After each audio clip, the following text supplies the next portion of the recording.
Viewers, എല്ലാവർക്കും ദിജോസ് വേൾഡിന്റെ പുതിയൊരു വീഡിയോയിലേക്ക് സ്വാഗതം.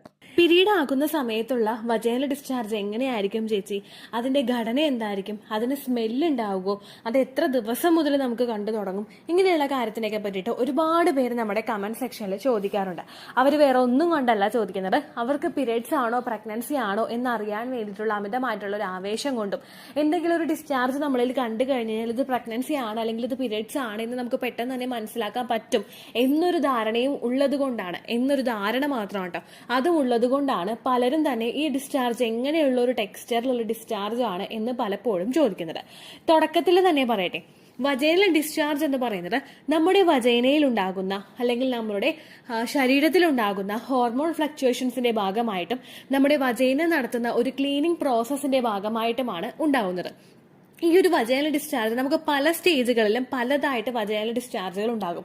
നമുക്ക് പീരിയഡ്സ് കഴിഞ്ഞിട്ടുള്ള അടുത്ത സമയങ്ങളിൽ നമുക്ക് വജൈനൽ ഡിസ്ചാർജ് ഉണ്ടാകും. ഓവുലേഷൻ എടുക്കുന്നതിന് ഒരു 5-6 ദിവസം മുൻപ് പോലും നമ്മൾ വജൈനൽ ഡിസ്ചാർജ് ഉണ്ടാകും. ഓവുലേഷൻ നടക്കുന്ന സമയത്ത് നമുക്ക് ഭയങ്കര ഫെർട്ടൈൽ ആയിട്ടുള്ള വജൈനൽ ഡിസ്ചാർജ് ഉണ്ടാകും.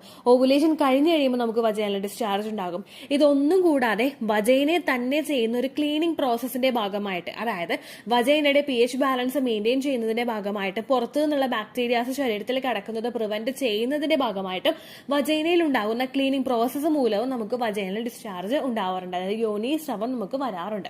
അപ്പോൾ പ്രഗ്നൻസി ആകുന്ന സമയത്തും നമുക്ക് വജൈനൽ ഡിസ്ചാർജ് ഉണ്ടാകും. ഈ ഒരു കാറ്റഗറിയെ മാറ്റി നിർത്തി കഴിഞ്ഞാലും പ്രഗ്നൻസി ആകുന്ന സമയത്ത് സ്ത്രീകളിൽ വജൈനൽ ഡിസ്ചാർജ് ഉണ്ടാകും. ഇനി നമ്മുടെ ടോപ്പിക് ആയിട്ടുള്ള പീരിയഡ്സ് ആകുന്ന സമയത്തുള്ള വജൈനൽ ഡിസ്ചാർജ് ഇത് എങ്ങനെയാണ് ഉള്ളതെന്ന് നമുക്ക് നോക്കാം. പീരിയഡ്സിന്റെ വജൈനൽ ഡിസ്ചാർജ് എന്ന് പറയുന്നത് കുറച്ച് കട്ടിയായിട്ടുള്ള, ഒരുപാട് നമുക്ക് വലിച്ചു നീട്ടാൻ സാധിക്കാത്ത തരത്തിലുള്ള വജൈനൽ ഡിസ്ചാർജ്, ഒരു ലൈറ്റ് യെല്ലോ ആയിട്ടുള്ള കളറിലോ അല്ലെങ്കിൽ ഒരു ക്രീമിന്റെ ഒരു ടെക്സ്ചറിലോ ഉള്ള ഒരു ഡിസ്ചാർജ് ആയിരിക്കും നമുക്ക് ഈ ഒരു സമയത്തും കൂടുതലായിട്ടും കാണപ്പെടുന്നത്. ഇനി എപ്പോ മുതലാണ് ഈ ഒരു വജൈനൽ ഡിസ്ചാർജ് നമുക്ക് കാണപ്പെടുന്നത് എന്ന് നമുക്ക് നോക്കാം. ഓവുലേഷൻ കഴിഞ്ഞിട്ട് ഒരു ഇംപ്ലാന്റേഷൻ നടക്കുന്ന സമയം, അതായത് ഇംപ്ലാന്റേഷൻ കഴിഞ്ഞിട്ടുള്ള ഒരു 12 ഡേയ്സ് ഒക്കെ കഴിയുമ്പോഴായിരിക്കും, ആ 12 ഡേയ്സ് ഒക്കെ കഴിഞ്ഞ് ഏകദേശം നമ്മൾ നമ്മുടെ പീരിയഡ്സിനെ അപ്രോച്ച് ചെയ്യാൻ പോകുന്ന ഒരു 2-3 ദിവസം ഉണ്ടാവുമല്ലോ, ഈ 3ാമത്തെ ദിവസം മുതലൊക്കെ ആയിരിക്കും നിങ്ങൾക്ക് ആ പീരിയഡ്സിന് സമാനമായിട്ടുള്ള ഒരു വജൈനൽ ഡിസ്ചാർജ് കണ്ടുവരുന്നത്. ആ സമയമൊക്കെ ആകുമ്പോഴേക്കും നമുക്ക് ആ പ്രൊജസ്ട്രോൺ ഹോർമോൺ ഒന്ന് ഡ്രോപ്പ് ആവും. കാരണം പ്രൊജസ്ട്രോൺ ഹോർമോൺ ഒന്ന് ഡ്രോപ്പ് ആയിട്ട് വേണം നമ്മുടെ എൻഡോമെട്രിയൽ ലൈനിങ് ഷെഡ് ആവാനായിട്ടുള്ള ഒരു സിഗ്നൽ അവിടെ എത്താൻ വേണ്ടിയിട്ട്. അപ്പൊ ഈ പ്രൊജസ്ട്രോൺ ഹോർമോൺ ഒന്ന് ഡ്രോപ്പ് ആകുന്നതിന്റെ ഭാഗമായിട്ട് നമുക്ക് ഇത്തരത്തിലുള്ള വജൈനൽ ഡിസ്ചാർജുകൾ നോർമലി കണ്ടുവരാറുണ്ട്. ഏറ്റവും കൂടുതൽ സ്ത്രീകളിൽ ഈ ഒരു വജൈനൽ ഡിസ്ചാർജ് നമുക്ക് അനുഭവപ്പെടുന്നത് പീരിയഡ്സ് ആകാൻ പോകുന്നതിന് ഒരു 2 ദിവസമോ മാക്സിമം ഒരു 3 ദിവസമോ ഒക്കെ മുൻപായിരിക്കും ഉണ്ടാവുന്നത്. ഇനി എല്ലാവരും ചോദിക്കുന്ന ഒരു കാര്യമാണ്, ഇതിന് സ്മെല്ല് ഉണ്ടാവുമോ എന്നുള്ളതിനെ പറ്റിയിട്ട്. ഇതിന് ശരിക്കും നമുക്കൊരു സ്മെല്ല്, അങ്ങനെ ഒരു ഫീലിംഗ് നമുക്ക് കിട്ടില്ല. നമ്മൾ ഭയങ്കര ഡീപ്പായിട്ട് അങ്ങോട്ട് സ്മെല്ല് ചെയ്ത് നോക്കിക്കഴിഞ്ഞാൽ നമുക്കൊരു സ്മെല്ല് ചിലപ്പോൾ ഇതിന് കിട്ടുമായിരിക്കും. അതല്ലെങ്കിൽ ഇതിന് അങ്ങനെ എന്താ പറയുക, നമുക്ക് ഒരു ദുർഗന്ധം പറയുന്ന ഒരു ഓർഡർ ഇതിനില്ല, ആ ഒരു സ്മെല്ല് ഇതിനില്ല. അതുപോലെ തന്നെ നമുക്ക് ഒരു എന്താ പറയാ, അത് ഫൗൾ സ്മെല്ലും ഇതിന് ഇല്ല. ജസ്റ്റ് നമ്മൾ ഭയങ്കരമായിട്ട് അങ്ങനെ ഡീപ്പ് ചെയ്ത് നോക്കിക്കഴിഞ്ഞാൽ ഒരു സ്മെല്ല് ഉണ്ടാവും. കാരണം ഒരു യോനിൽ നിന്ന് വരുന്നൊരു കാര്യമാണല്ലോ, അതിന് അതിൻ്റെതായിട്ടുള്ള ചെറിയ അനത്ത ഒരു സ്മെല്ല് മാത്രമേ ഇതിന് ഉണ്ടാവുകയുള്ളൂ. ഇനി തുടക്കത്തിലേ പറഞ്ഞതുപോലെ ഇതിന്റെ ടെക്സ്ചർ എന്ന് പറയുന്നത്, നമ്മൾ ഫെർട്ടൈൽ ആയിട്ടുള്ള സമയത്തുണ്ടാകുന്ന നമുക്ക് സെർവിക്കൽ മ്യൂക്കസ് എന്ന് പറയുന്നത് നമ്മൾ നമ്മുടെ 2 കൈവെള്ളയിൽ ഇങ്ങനെ എടുത്തിട്ട് ഒന്നങ്ങോട്ട് നീട്ടി കഴിഞ്ഞ് കഴിഞ്ഞാൽ ഫെർട്ടൈൽ ആയിട്ടുള്ള സമയത്ത് നമ്മുടെ സെർവിക്കൽ മ്യൂക്കസ് എന്ന് പറയുന്നത് അങ്ങോട്ട് വലിയും. ഏകദേശം ഒരു 1 ഇഞ്ച് വരെയൊക്കെ പൊക്കത്തിൽ ഈ ഒരു ഫെർട്ടൈൽ സെർവിക്കൽ മ്യൂക്കസ് എത്തും. എന്നാൽ നേരെ മറിച്ച് ഈ ഒരു സെർവിക്കൽ മ്യൂക്കസ് എന്ന് പറയുന്നത് ഭയങ്കര സ്റ്റിക്കി ആയിരിക്കും. സ്റ്റിക്കി എന്ന് പറയുന്നത് ഇങ്ങനെ ഒട്ടുന്ന തരത്തിലുള്ള സെർവിക്കൽ മ്യൂക്കസ്, അതായത് നമ്മളിപ്പോൾ ഒരു ഭാഗത്ത് നിന്ന് ഇങ്ങനെ പൊളിച്ചിങ്ങനെ എടുത്തു കഴിഞ്ഞാൽ, നമ്മൾ 2 കൈവെള്ളയുടെ ഇളയിൽ നിന്ന് ഇങ്ങനെ പൊളിച്ചിങ്ങനെ കൈ ഇങ്ങനെ വിരലിങ്ങനെ അകത്ത് നോക്കി കഴിഞ്ഞാൽ ഒരു വിരലിന്റെ ഭാഗത്തുനിന്ന് വിട്ടുപോരുന്ന തരത്തിലുള്ള ഡിസ്ചാർജ് ആയിരിക്കും ഈ ഒരു ഡിസ്ചാർജ് എന്ന് പറയുന്നത്. ഇതൊരിക്കലും അങ്ങനെ ഒട്ടി നിൽക്കുന്ന എന്താ വഴുവഴുപ്പുള്ള ടൈപ്പുള്ള ഡിസ്ചാർജ് ആയിരിക്കില്ല ഈ ഒരു ഡിസ്ചാർജ്. ജസ്റ്റ് ഒരു സ്റ്റിക്കി ആയിട്ടുള്ള ഒരു ടൈപ്പ് ഡിസ്ചാർജ് ആയിരിക്കും നമുക്ക് ഉണ്ടാകുന്നത്. ഇതിന്റെ ഘടന എന്ന് പറയുന്നത് കുറച്ചൊന്ന് തിക്കായിരിക്കും. നമുക്ക് ഫെർട്ടൈൽ ആയിട്ടുള്ള സെർവിക്കൽ മ്യൂക്കസ് എന്ന് പറയുന്നത് കുറച്ച് ആ ഒരു എഗ് വൈറ്റ് ടെക്സ്ചറിലായിരിക്കും. എഗ്ഗോയുടെ ടെക്സ്ചർ എന്ന് പറയുന്നത് ഒരു പച്ചമുട്ടയുടെ വെള്ള പോലെയുള്ള ഒരു ഡിസ്ചാർജ് ആയിരിക്കും. അല്ലെങ്കിൽ ഇപ്പൊ പച്ചമുട്ടയുടെ വെള്ള എന്ന് പറഞ്ഞിട്ട് മനസ്സിലായിട്ടില്ലെങ്കിൽ നമ്മൾ വെണ്ടക്കയൊക്കെ അറിയില്ലേ, വെണ്ടക്ക അറിയുന്ന സമയത്ത് നമുക്കുണ്ടാകുന്ന ആ വെണ്ടക്കയിൽ നിന്ന് നമുക്കൊരു വഴുവഴുപ്പ് ഉണ്ടാവില്ലേ, ഈ ഒരു ടൈപ്പ് ടെക്സ്ചർ ആയിരിക്കും നമുക്ക് ഈ ഒരു ഓവുലേഷൻ നടക്കുന്ന സമയത്തുള്ള സെർവിക്കൽ മ്യൂക്കസിന് ഉണ്ടാവുന്നത്. ഇനി പീരിയഡ്സ് ആകുന്ന സമയത്ത് നമുക്ക് പ്രഗ്നൻസി ആകുന്ന സമയത്ത് നമുക്ക് വേറൊരു ടൈപ്പ് സെർവിക്കൽ മ്യൂക്കസ് ആണ് ഉണ്ടാകുന്നത്. അതും കൂടി ഇതിന്റെ ഇടയിലോട്ട് കൂട്ടി കുഴച്ച് ഞാൻ നിങ്ങളുടെ കൺഫ്യൂഷൻ ആക്കുന്നില്ല. അതിന്റെ ഒരു ലൈവ് ഡെമോ നമ്മുടെ ചാനലിൽ കൊടുത്തിട്ടുണ്ട്. നിങ്ങളത് കണ്ടിട്ടില്ലെങ്കിൽ കണ്ടു നോക്കാം. നിങ്ങൾക്ക് കുറച്ചും കൂടി ഫെമിലിയർ ആയിട്ട് ആ ഒരു ഡിസ്ചാർജ് മനസ്സിലാവും കേട്ടോ. ഓക്കെ, അപ്പോൾ ഈ ഒരു ഡിസ്ചാർജ് എന്ന് പറയുന്നത് കുറച്ച് സ്റ്റിക്കി ആയിട്ടുള്ള ഒരു ഡിസ്ചാർജ് ആയിരിക്കും ഇതിന് ഉണ്ടാവുന്നത്. ഇനി സാധാരണ നമുക്ക് ഈ ഒരു പീരിയഡ്സ് ആകുന്ന സമയത്തുള്ള പീരിയഡ്സ് ആകുന്ന സമയത്തുള്ള ഡിസ്ചാർജ് എന്ന് പറയുന്നത് നമുക്ക് നോർമലി ഉണ്ടാവുന്ന വജൈനൽ ഡിസ്ചാർജ് പോലെ ക്വാണ്ടിറ്റി ഇതിന് കുറവായിരിക്കും. എപ്പോഴും നമുക്ക് വജൈനൽ ഡിസ്ചാർജ് ഉണ്ടായിക്കണമെന്നില്ല. എന്നാൽ നേരെ മറിച്ച് ഒരു പ്രഗ്നന്റ് ആകുന്ന ഒരു സ്ത്രീക്ക് ഉണ്ടാകുന്ന വജൈനൽ ഡിസ്ചാർജ് എന്ന് പറയുന്നത് നമുക്ക് നോർമലി ഉണ്ടാവുന്ന വജൈനൽ ഡിസ്ചാർജുകളെ അപേക്ഷിച്ചിട്ട്, അതായത് നമുക്ക് ഫസ്റ്റ് പീരിയഡ്സ് ആയതിനു ശേഷം നമുക്ക് ഒരുപാട് വജൈനൽ ഡിസ്ചാർജുകൾ ഉണ്ടാവില്ല. നമ്മൾ പീരിയഡ്സ് നടക്കുന്ന സമയത്ത് ചിലപ്പോൾ നമുക്ക് കുറച്ച് വജൈനൽ ഡിസ്ചാർജ് ഉണ്ടാകും. ഈ ഒരു വജൈനൽ ഡിസ്ചാർജ് എത്രത്തോളം അളവിൽ ഒരു സ്ത്രീക്ക് എപ്പോഴും ഉണ്ടാകും എന്ന് നമുക്കൊരു ഐഡിയ ഏകദേശം ഉണ്ടാവുമല്ലോ. ഇതിൽ കൂടുതൽ വജൈനൽ ഡിസ്ചാർജ് വരുമ്പോഴാണ് നമ്മൾ എന്തെങ്കിലും കാര്യങ്ങൾ ഉണ്ടോ എന്ന് ചിന്തിക്കുന്നത്. എന്നാൽ പ്രഗ്നൻസി ആകുന്ന സമയത്തുള്ള നമുക്ക് വജൈനൽ ഡിസ്ചാർജ് ഉണ്ടാവുന്നത് പീരിയഡ്സ് ആകുന്ന സമയത്തെ അപേക്ഷിച്ചിട്ട് കുറച്ചുകൂടി കൂടുതൽ ക്വാണ്ടിറ്റി ആയിരിക്കും നമുക്കിതിന് ഉണ്ടാവുന്നത്. എന്നാൽ പീരിയഡ്സ് ആകുന്ന സമയത്തുള്ള നമ്മുടെ ഡിസ്ചാർജ് ആണെങ്കിൽ ചിലപ്പോൾ നമ്മൾ ആ ഒരു വജൈനൽ ഏരിയ ക്ലീൻ ചെയ്യുന്നതിന്റെ ഭാഗമായിട്ടോ അല്ലെങ്കിൽ പാൻറ്റീസിലോ ഇടയ്ക്ക് മാത്രമായിരിക്കും നമുക്ക് ഇത്തരത്തിലുള്ള ഡിസ്ചാർജ് സ്പോട്ട് ചെയ്യാനായിട്ട് സാധിക്കുന്നത്. എന്നാൽ നേരെ മറിച്ച് നമുക്ക് ഓവുലേഷൻ നടക്കുമ്പോഴുള്ള വജൈനൽ ഡിസ്ചാർജ് ആണെങ്കിൽ നമുക്ക് ഇടയ്ക്കിടയ്ക്കുള്ള ഒരു സമയത്തൊക്കെ നമുക്ക് ഇത്തരത്തിലുള്ള വജൈനൽ ഡിസ്ചാർജുകൾ കിട്ടുകയും ചെയ്യും.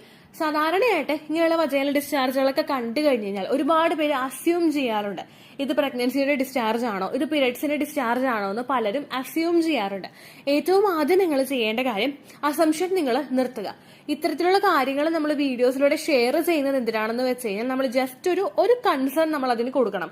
നമ്മളിപ്പോൾ എന്തെങ്കിലും കാര്യം കൊണ്ട് നമ്മുടെ ശരീരത്തിൽ ഒരു ഡിസ്ചാർജ് അബ്നോർമൽ ആയിട്ട് കാണുമ്പോഴോ അല്ലെങ്കിൽ വേറൊരു ടെക്സ്ചറിൽ നമുക്ക് ഡിസ്ചാർജ് കാണുമ്പോഴോ നമ്മൾ അതിന് ജസ്റ്റ് ഒരു കൺസേൺ നമ്മൾ കൊടുക്കണം. എന്തെങ്കിലും കാര്യം ഉള്ളത് കൊണ്ടാണോ അങ്ങനെ വരുന്നത്, ആ ഒരു കൺസേൺ അവിടെ കൊടുക്കാൻ വേണ്ടിയിട്ടാണ് പീരിയഡ്സ് ആകുന്ന സമയത്തുള്ള വജൈനൽ ഡിസ്ചാർജ് എന്നൊരു വീഡിയോ നമ്മളിവിടെ അപ്ലോഡ് ചെയ്യുന്നത്.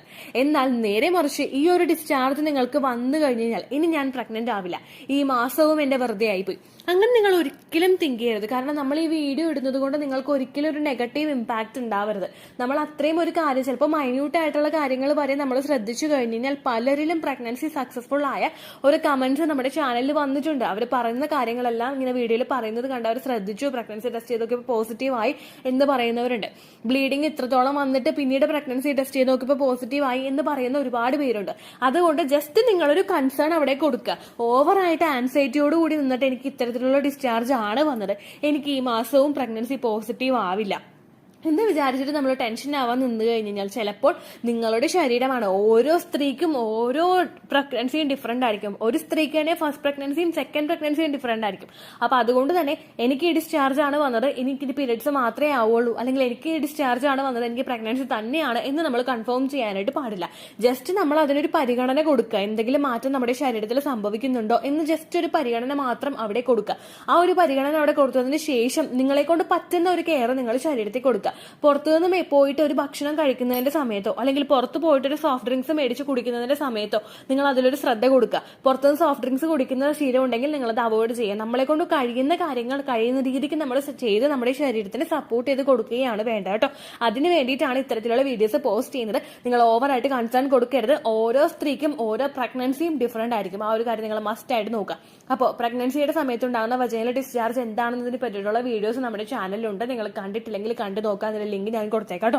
Early pregnancy vaginal discharge live demo ഡീറ്റോസ് വേൾഡ് എന്ന് ടൈപ്പ് ചെയ്ത് കഴിഞ്ഞാൽ നിങ്ങൾക്ക് ഡയറക്റ്റ്ലി ആ വീഡിയോ കിട്ടുന്നതായിരിക്കും. അതല്ലെങ്കിൽ ഈ വീഡിയോയുടെ എൻ സ്ക്രീനിൽ ഞാൻ കൊടുക്കാം. ഇനി പീരിയഡ്സിന്റെ സമയത്തുണ്ടാവുന്ന വജൈനൽ ഡിസ്ചാർജ് എന്താണെന്ന് നിങ്ങൾക്ക് മനസ്സിലായി കാണുമെന്ന് വിശ്വസിക്കുന്നു. അത് എപ്പോൾ മുതൽ കാണുമെന്നും അതിന്റെ ടെക്സ്ചർ എന്താണെന്നും അതിന്റെ സ്മെല്ലുണ്ടോ അങ്ങനെയുള്ള കാര്യങ്ങളൊക്കെ നിങ്ങൾക്ക് മനസ്സിലായി കാണുമെന്ന് വിശ്വസിക്കുന്നു കേട്ടോ. ഇത്രയേ ഉള്ളൂ വീഡിയോ. യൂസ്ഫുൾ ആയി കാണുമെന്ന് വിശ്വസിക്കുന്നു. യൂസ്ഫുൾ ആവുന്നുണ്ടെങ്കിൽ ലൈക്ക് ചെയ്യുക, ഫ്രണ്ട്സിനൊക്കെ ഷെയർ ചെയ്ത് കൊടുക്കുക കേട്ടോ. എന്തെങ്കിലും സംശയം ഉണ്ടെങ്കിൽ നിങ്ങൾ കമന്റ്സിൽ ചോദിക്കുക. പണ്ടത്തെ വീഡിയോയ്ക്ക് കമന്റ്സ് ഇടുന്നവർക്ക് റിപ്ലൈ ലഭിക്കുന്നില്ലെങ്കിൽ ലേറ്റസ്റ്റ് ആയിട്ട് ഞാൻ ഏത് വീഡിയോ ആണോ അപ്ലോഡ് ചെയ്യുന്നത് അതിന് താഴെ കമന്റ് ഒന്ന് കോപ്പി പേസ്റ്റ് ചെയ്യാനായിട്ട് ശ്രദ്ധിക്കുക കേട്ടോ. അതുപോലെ ഓവുലേഷൻ ഡേറ്റ് കാൽക്കുലേറ്റ് ചെയ്ത് തരാനായിട്ട് റിക്വസ്റ്റ് ചെയ്യുന്ന ആളുകൾ എത്രയാണോ സൈക്കിൾ ലെങ്ത് അത് മെൻഷൻ ചെയ്യാനായിട്ട് ശ്രദ്ധിക്കുക. സൈക്കിൾ ലെങ്ത് എന്നതുകൊണ്ട് ഉദ്ദേശിച്ചത് ഓരോ മാസവും എത്ര ദിവസം കൂടുമ്പോഴാണോ ബ്ലീഡിങ് വരുന്നത് അതാണ് സൈക്കിൾ ലെങ്ത്. കഴിഞ്ഞ മാസം ഒരു 8-ാം തീയതിയാണ് ബ്ലീഡിങ് ആയതെങ്കിൽ ഈ മാസം 6-ാം തീയതിയാണ് ബ്ലീഡിങ് ആയതെങ്കിൽ കഴിഞ്ഞ മാസം 8-ാം തീയതി മുതൽ ഈ മാസം 6-ാം തീയതി വരെ എത്ര ദിവസമുണ്ടോ അത് കാലണ്ടറിൽ എണ്ണി തിട്ടപ്പെടുന്നതാണ് നിങ്ങളുടെ സൈക്കിൾ ലെങ്ത്. സൈക്കിൾ ലെങ്ത് നമ്മൾ കൃത്യമായിട്ട് കാൽക്കുലേറ്റ് ചെയ്യുകയാണെങ്കിൽ ഓവുലേഷൻ ഡേറ്റ് എളുപ്പത്തിൽ കണ്ടുപിടിക്കാൻ വേണ്ടിയിട്ട് ഒരുപാട് ആപ്ലിക്കേഷൻസും ഒരുപാട് ഓൺലൈൻ ആയിട്ടുള്ള വെബ്സൈറ്റുകളും ഇന്ന് നമുക്ക് അവൈലബിൾ ആണ്. പ്ലേ സ്റ്റോറിൽ പോയിട്ട് ഓൺലൈൻ ഓവുലേഷൻ ട്രാക്കർ എന്ന് ടൈപ്പ് ചെയ്ത് കഴിഞ്ഞാൽ നിങ്ങൾക്ക് അതുമായിട്ട് ബന്ധപ്പെട്ടിട്ടുള്ള ആപ്ലിക്കേഷൻസ് കിട്ടും.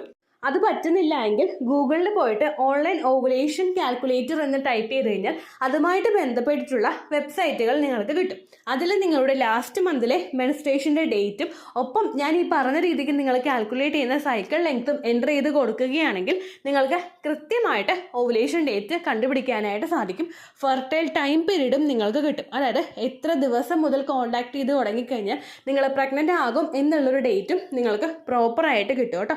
ഇത് കാൽക്കുലേറ്റ് ചെയ്യുന്ന സമയത്ത്, സൈക്കിൾ ലെങ്ത് കാൽക്കുലേറ്റ് ചെയ്യുന്ന സമയത്ത് നിങ്ങളുടെ ആ ഒരു കലണ്ടറിൽ നോക്കി തന്നെ നിങ്ങൾ കാൽക്കുലേറ്റ് ചെയ്യുക. പല മാസങ്ങളിലും 30-31 ദിവസമുണ്ട്, അതുകൊണ്ടാണ് അങ്ങനെ പറഞ്ഞത്. ഒപ്പം നിങ്ങൾക്ക് ബ്ലീഡിങ് തുടങ്ങിയ ദിവസത്തിന് വേണം നിങ്ങൾ ഡേ 1 ആയിട്ട് എടുക്കാൻ വേണ്ടിയിട്ട്. സ്പോട്ടിങ് തുടങ്ങിയ ദിവസത്തിനെ, അതായത് ചെറുതായിട്ട് ഡിസ്ചാർജ് പോയി തുടങ്ങിയ ദിവസത്തിനെ നിങ്ങൾ കൺസിഡർ ചെയ്യേണ്ട ആവശ്യം ഇല്ല കേട്ടോ. അപ്പോൾ ഇത്രയേ ഉള്ളൂ വീഡിയോ. അടുത്തൊരു വീഡിയോ ആയിട്ട് നമുക്ക് വീണ്ടും കാണാം. ബൈ.